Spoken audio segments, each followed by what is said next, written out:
Bom dia, nono ano. Vamos iniciar a nossa aula de filosofia.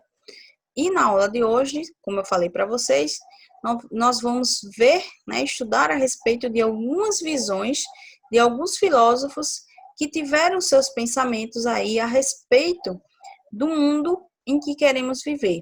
Então, esses filósofos, cada um a seu modo, criou os seus pensamentos de um mundo em que para eles seria um mundo ideal, um mundo bom para se viver, tá certo? E antes que a gente já inicie aqui no pensamento desses filósofos, tem essa pergunta para que vocês reflitam sobre esses conteúdos, né, que nós já vimos trabalhando. Então, que relação podemos estabelecer entre a filosofia e o mundo em que vivemos? Já que desde o início na unidade, nós estamos sempre nos questionamos que mundo queremos viver, qual tipo de mundo ideal, enfim.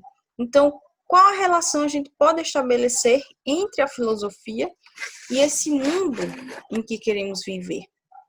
Que tipo de relação nós podemos estabelecer? Essa pergunta que eu fiz para vocês é uma pergunta que muitos pensadores já fizeram, já se questionaram a respeito. Qual a relação da filosofia com o mundo, com o nosso mundo? Então, muitos pensadores já se questionaram a respeito disso. Alguns deles chegaram a diferentes respostas. Por exemplo, alguns concluíram que filosofar é compreender como as coisas realmente são, como as coisas ocorrem. E outros concluíram que se trata de questionar como elas poderiam e como deveriam ser. Então, portanto, além de observar o mundo real, esses filósofos, eles refletiram sobre outros mundos possíveis. Então, essa relação entre filosofia e o mundo em que vivemos deu a imagem para que muitos filósofos pensassem, refletissem sobre outros pontos, como, por exemplo, não só o mundo em que vivemos, mas um mundo diferente, um mundo possível, um mundo bom, ideal para se viver. E é justamente isso que nós vamos estudar hoje. É a visão de alguns filósofos, mais especificamente três filósofos, que desenvolveram seus pensamentos a respeito desse mundo ideal. O primeiro deles é o Thomas More, um inglês, ele nasceu aí na Inglaterra, no século XVI.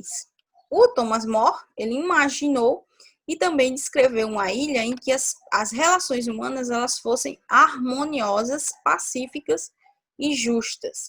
Então, dentro dessa ilha, que seria para ele um mundo possível, as pessoas, essas relações humanas, elas só ocorriam de maneira harmoniosa, pacífica e justa. Não existia, portanto, nenhum tipo de conflito, nenhum tipo de guerra, nenhum tipo de injustiça. Todas as pessoas viviam de forma plena. Então, ele deu a essa ilha o nome de Utopia, que significa sem lugar ou lugar nenhum. Então, ele destacou também a ausência da propriedade e de bens materiais entre os cidadãos utopianos. Então, esses eram critérios para que esse lugar, esse mundo que o Thomas More desenvolveu, fosse um mundo justo, um mundo bom para se viver, já que não existiria, assim, propriedades e muito menos bens materiais entre esses cidadãos. Todos eles viveriam de forma igual, sem nenhum tipo de conflito, sem nenhum elemento para que pudesse eventualmente provocar ou desencadear nenhum tipo de conflito. Então, as pessoas viviam de formas harmoniosas, pacíficas e justas. Só para vocês terem noção, esse pensamento do Thomas More, em que ele dá o nome, na verdade, dessa ilha de Utopia, devido a esse pensamento, a palavra utopia ela passou a ser utilizada com dois sentidos principais, ou seja, o próprio sentido da palavra ela foi modificada desde então esse pensamento do Thomas More, que foi projeto impossível de se realizar e ideal que move as ações humanas como um horizonte do qual as pessoas tentam se aproximar. Ou seja, para as pessoas que refletiram sobre esse mundo do Thomas More, as pessoas consideraram, então, algo impossível de se realizar. Mesmo ele acreditando que seria aí um mundo bom, um mundo ideal. E o pensamento dele é a ausência de propriedade privada, ou seja, uma utopia, dentro da concepção do Thomas More, tá certo? Então, passando aqui para o próximo filósofo, que é o Rousseau. Ele é um Jean-Jacques Rousseau. Ele é um francês do século XVIII, tá certo? E o Rousseau, ele imaginou como teria sido a vida das pessoas antes que a primeira delas, ou seja, a primeira dessas pessoas, cercasse um terreno afirmando-se proprietária dele. Ou seja, para o Rousseau, ele acreditava que existia um momento aqui no mundo em que as pessoas elas não criavam conflitos em relação a propriedades, a bens, principalmente terras, né? Quando a gente fala de propriedade. Então, esse filósofo ele acreditava que antes que essas pessoas buscassem cada vez mais possuir essas propriedades, as pessoas elas viviam de forma mais harmoniosa. Então, segundo esse filósofo, o grande erro das pessoas foi acreditar nisso, o que gerou as desigualdades sociais. Ou seja, o erro das pessoas foram buscar cada vez mais terem propriedade privada. Então, esse foi o erro dessas pessoas. E isso foi o que gerou as desigualdades sociais que nós vemos hoje. Então, já é algo que ocorre desde muito antes dos dias atuais, dentro dessa visão do Rousseau. E também, não só gerou as desigualdades sociais, como também os privilégios, a exploração de uns sobre os outros. Tudo isso foi consequência dessa busca por possuir cada vez mais propriedades. E para diminuir essas injustiças, ele acreditava que essas decisões, ou as decisões políticas, deveriam considerar a vontade geral do povo, e não apenas os interesses de alguns privilegiados, porque dessa forma a gente conseguiria, com essas decisões políticas, a gente conseguiria decidir ações para que o maior número de pessoas possível, se não todas as pessoas, conseguissem receber de forma justa e também de forma igual a todas as outras, não gerando aí privilégios para algumas pessoas e outras não. Então, temos diferenças, esse é o pensamento do Rousseau, tá certo? Temos diferenças naturais, mas a desigualdade social foi criada pelos seres humanos. Foi criada justamente depois que essas pessoas tiveram essa ganância, essa busca por essa propriedade, tá certo?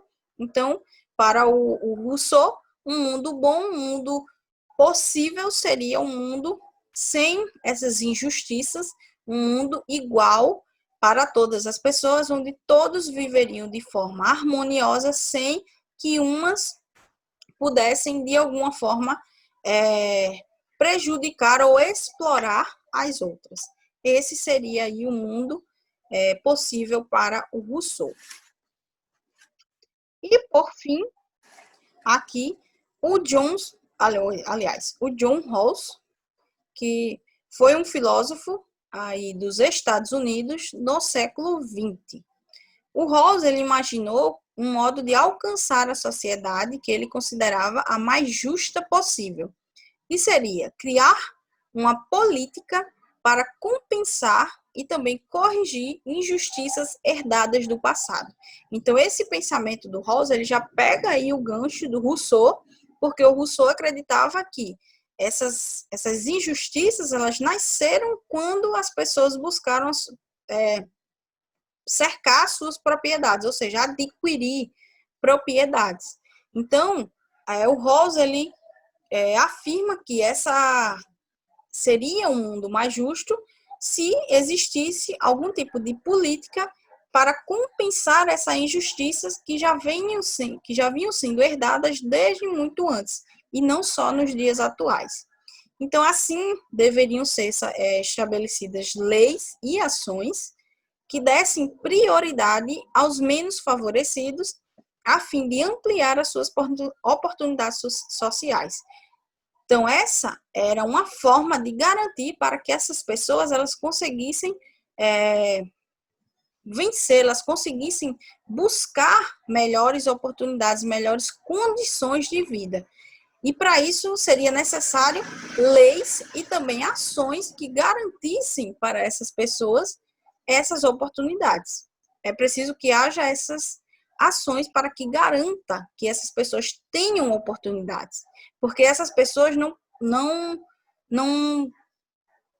é necessário que elas busquem sim, mas apenas que elas queiram não é suficiente, apenas querer não é suficiente. É preciso também que elas tenham oportunidade para colocar em prática todo esse desejo de buscar uma vida melhor. Então, enquanto isso, os mais favorecidos deveriam diminuir as suas expectativas de crescimento econômico a fim de promover, assim, a igualdade de oportunidade para se progredir. Ou seja, para aqueles que já possuíam muito oportunidade, muito poder aquisitivo, poder econômico, essas pessoas elas deviam diminuir esse crescimento econômico para que essas pessoas que não têm oportunidades nenhuma, elas conseguissem subir e assim chegar a uma igualdade social, tá certo? Então, o pensamento dele aqui, se você não soubesse quais seriam as suas condições naturais e o lugar que ocuparia no mundo social, gostaria de viver em uma sociedade que oferecesse oportunidades iguais ou desiguais para os seus membros. Ou seja, se nós não soubéssemos as nossas origens, de onde nós viemos, de que tipo de espaço nós iríamos ocupar, que tipo de mundo a gente buscaria?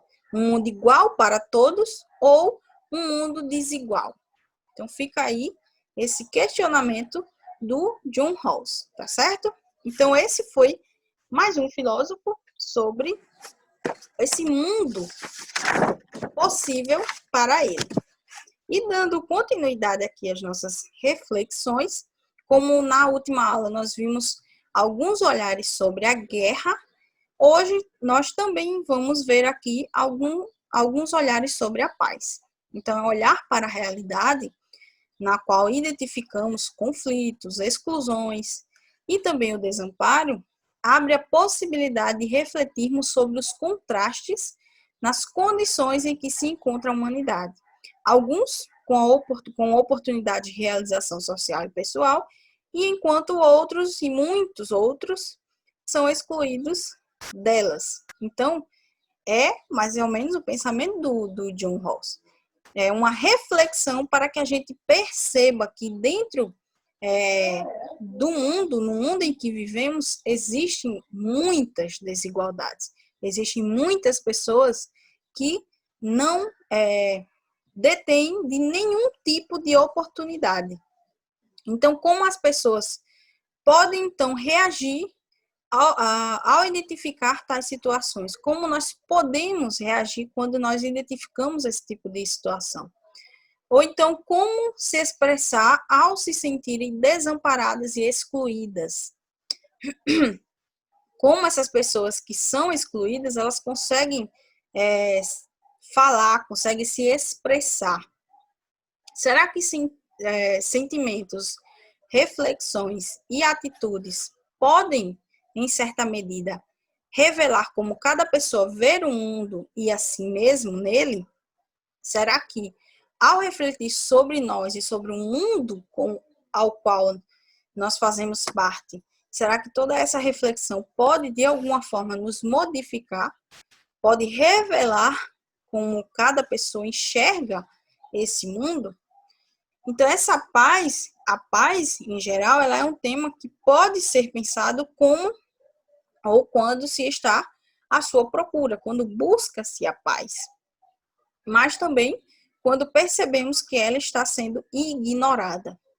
Então, se algumas pessoas consideram que a guerra ela é legítima, quando ela ocorre em busca da paz, como vocês viram na última aula, alguns pensadores legitimam a guerra quando essa guerra é para trazer uma paz.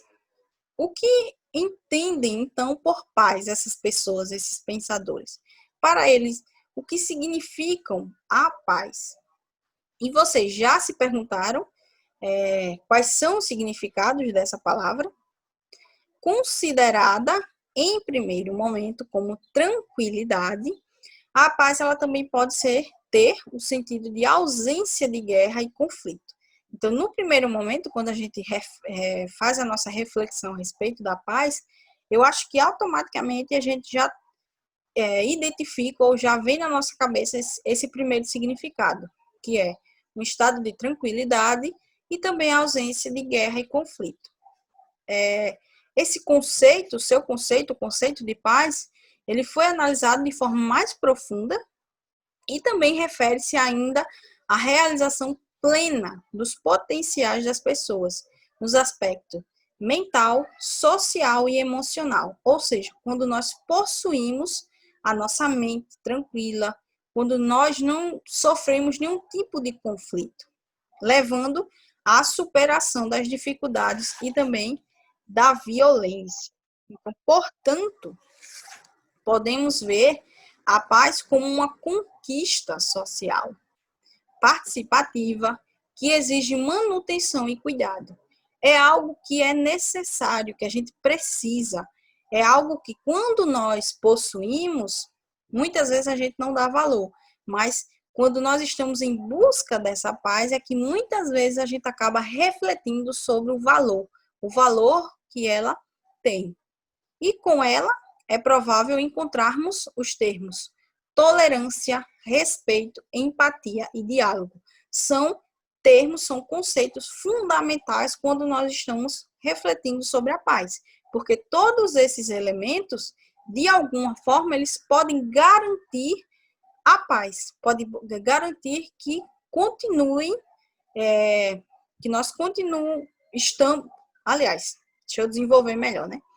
Que esses elementos eles podem contribuir para que a gente continue usufruindo de uma paz, já que o respeito, a empatia e o diálogo eles podem evitar milhares de conflitos. Quando a gente respeita o próximo, a opinião do próximo, ou enfim, quando a gente respeita, quando a gente pratica isso, o respeito, a empatia e principalmente o diálogo, a gente pode evitar milhares de conflitos ou guerras, por exemplo. E isso garante aí a manutenção da paz. Então, eles representam valores importantes para os que priorizam a paz nas relações com os outros, esforçando-se para construir uma cultura da paz, ou seja, uma cultura em que as pessoas se respeitem, dialoguem e evitem a todo custo que hajam algum tipo de conflito, algum tipo de guerra. Essa prática, ela deveria receber muito mais incentivos e méritos pela contribuição que oferece à sociedade. Afinal, uma cultura da paz torna-se condição para a sobrevivência da humanidade. Sem ela, a guerra destruiria tudo. Vocês já pensaram se a gente esses lugares que, infelizmente, hoje em dia não partilham dessa paz, não partilham de uma harmonia, como seria viver em uma sociedade em que as pessoas não partilhassem dessa paz, que nós estivéssemos a todo momento em uma guerra, que tipo de mundo seria esse? Vocês já pararam para pensar? Então, esses exemplos aí que eu coloquei para vocês, dessas imagens, são símbolos de que a gente muitas vezes associa quando nós estamos falando, refletindo sobre a paz, tá certo? Então, existem outros símbolos, mas eu coloquei esses dois para vocês e também vocês podem encontrar aqui no livro de vocês. Então, gente, vocês já refletiram sobre a guerra, sobre o impacto de uma guerra, sobre o pensamento de alguns filósofos, aliás, sobre alguns pensadores, né? Sobre a guerra. E hoje nós fizemos essa reflexão agora com a paz, em relação à paz, né? Com a importância de viver em um mundo em que haja paz, em que haja uma cultura da paz. É preciso que a gente sempre pratique essa cultura, uma cultura que está baseada no respeito, na empatia e principalmente no diálogo, tá certo? Só assim a gente consegue continuar vivendo em um mundo de paz, ou pelo menos tentando viver nesse mundo, tentando a todo custo manter essa paz, tá certo? Então, por hoje a aula termina aqui. Estudem todos esses conteúdos que nós já vimos durante as aulas do quarto bimestre. A atividade avaliativa vai cair até esse conteúdo, tá certo? Então, estudem até esse conteúdo para a atividade avaliativa. Qualquer dúvida, vocês deixem no chat.